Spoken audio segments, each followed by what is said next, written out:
about this is the era of the new active president.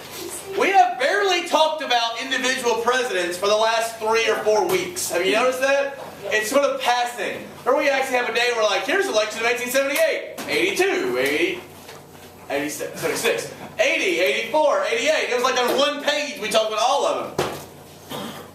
When McKinley ran again in 1900,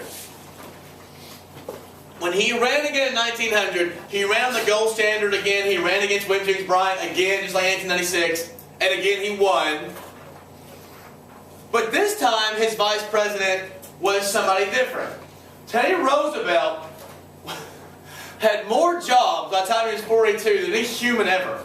Teddy Roosevelt, by the time he was 42, and we'll get to this when we get into imperialism later this week, he had been, well, first of all, he goes to college, and he's the weirdest human who'd ever be president.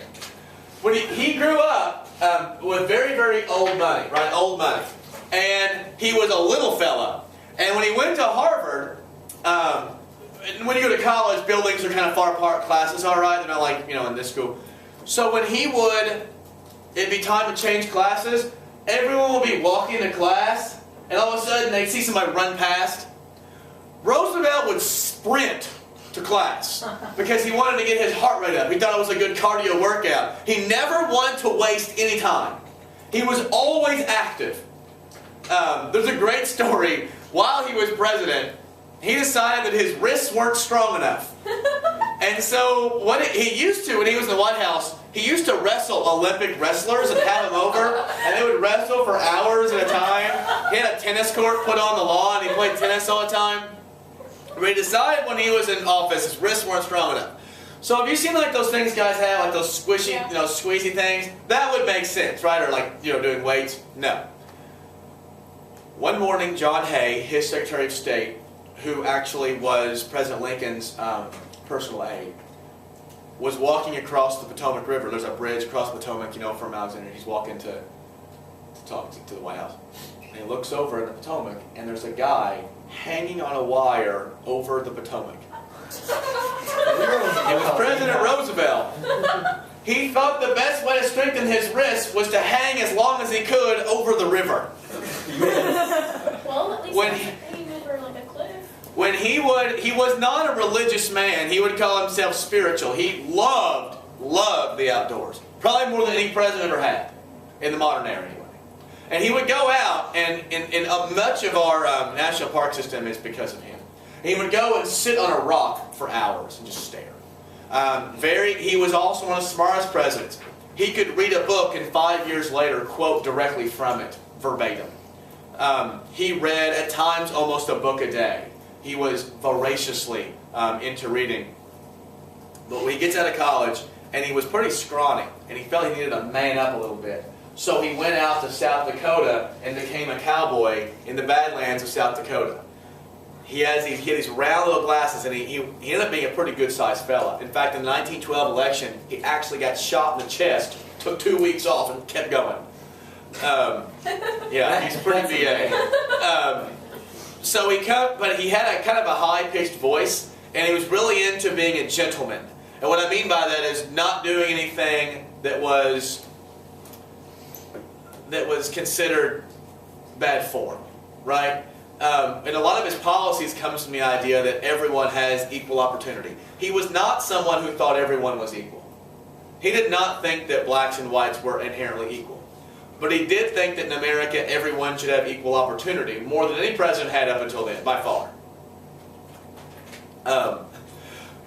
By the time he became vice president, he had been a General Assemblyman, like a state representative in New York. He had been Commissioner of the New York City Police Department. He had been the Assistant Secretary of the Navy. He had been a colonel in the Army during the Spanish-American War, and then he was Governor of New York. All of this before he was 42. Wow. He was just on top of things. Grover Cleveland and him actually were pretty decent friends. When Grover Cleveland was governor, he was an assemblyman. Grover Cleveland's nickname was, you ever seen The Big Lebowski? Yeah. Grover Cleveland's nickname was the Dude, and he was the cowboy. People like Mark Hanna and all these senators who were rich and wanted to influence policy did not like Roosevelt as being governor because he was regulating the crap out of him. So what's the best place to put somebody you don't want? Vice president. The vice presidency. So they put him in the vice presidency thinking he's not going to do any harm. Well, what ends up happening is, in 1901, William McKinley is shot. And Roosevelt was actually on a camping trip. He was in the middle of nowhere. And they found him, and he was brought back to the White House, and he becomes our president, 26th president. It's like that's what always happens to the people. But they're like, oh, we'll put him as vice president. Then the president gets shot. Right. That's what everyone was scared of when George Bush, the first one, became president, because Dan Quayle was his vice president. And Dan Quayle was really nice looking. Period. He was ultra conservative, and the first George Bush was not that conservative, and he did not ever feel comfortable with evangelical religion.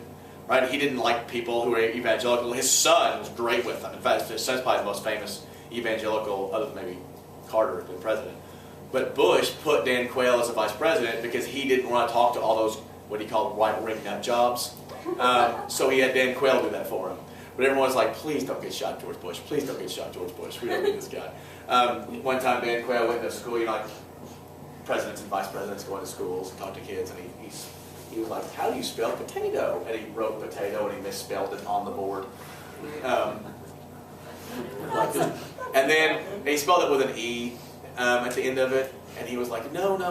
The White House came out and said there are some spellings that do add an E to the word potato. Wasn't it worse than that? Wasn't it like P-O-T-O-E? It wasn't good. Yeah. It wasn't good.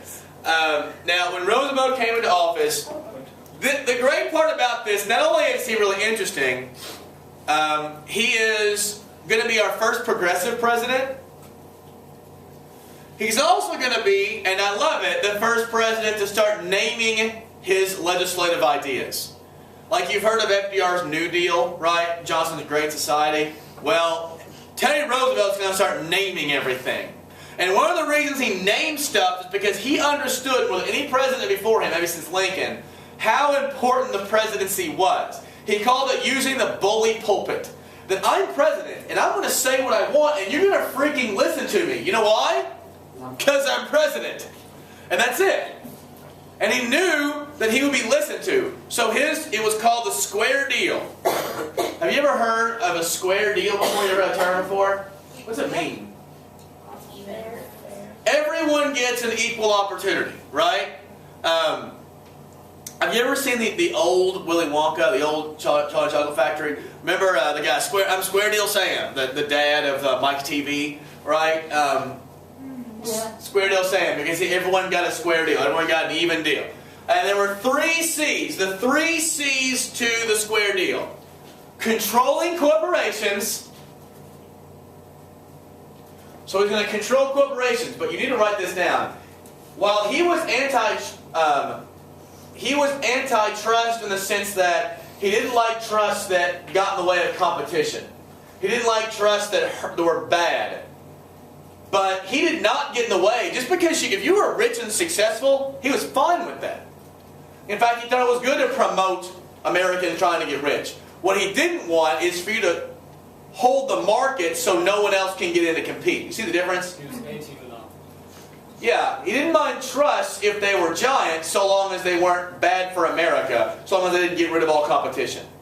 So he ended up going after some of the bigger ones, which got the name Trustbuster, but also trusts also flourished during this time because he didn't hate all trusts, just ones that got in the way of competition. So control of corporations, consumer protection, and under him we're going to get the FDA, the Meat Inspection Act, all that. And then conservation of land. Those are the 3 C's of his agenda. Do what? Like, why didn't he get shot? McKinley got shot by an anarchist. Yeah, I mean, it was an Eastern European anarchist. Eastern European. Alright. He was at a rally, and he was speaking, and a guy came up to him and shot him.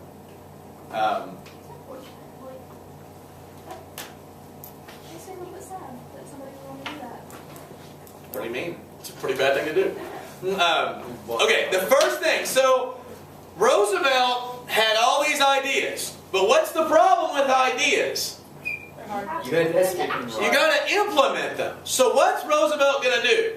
And big business sort of wanted to know this. And the first time it's going to happen is going to be in the anthracite coal strike in Pennsylvania. Anthracite is a type of coal. And the anthracite coal company, have you guys read about this? The anthracite coal company is in Pennsylvania, and it was led by a guy named George Baer, B-A-E-R. And why did almost every strike we're learning about, the Great Railroad Strike, the Pullman Strike, Homestead, what's always the reason it starts the strike? Wages cut, exactly. So wages are cut, and the anthracite coal workers went on strike. And up until this time, what did owners do? They went to the government and asked for what? Either an injunction or the army to come in, right? And Roosevelt said, I think you should try something called arbitration. You know what arbitration is? You ever heard the word arbitration? Some judges are arbiters. In fact, if you know anything about baseball, let's say there are two teams, or a guy and a team. Let's say Calvert's a great ball player, and you play for the Reds, and you want $20 million a year, and I only want to give you $16 million a year. If we can't reach an agreement, we can go to what's called binding arbitration, where we go to an arbiter and they make the decision, and whatever they say is final, right? So it's sort of a neutral party, a legal neutral party. Does that make sense? And George Baer said, I want to go to arbitration. Send in troops and end this strike now. And Roosevelt said, I really think you should go to arbitration.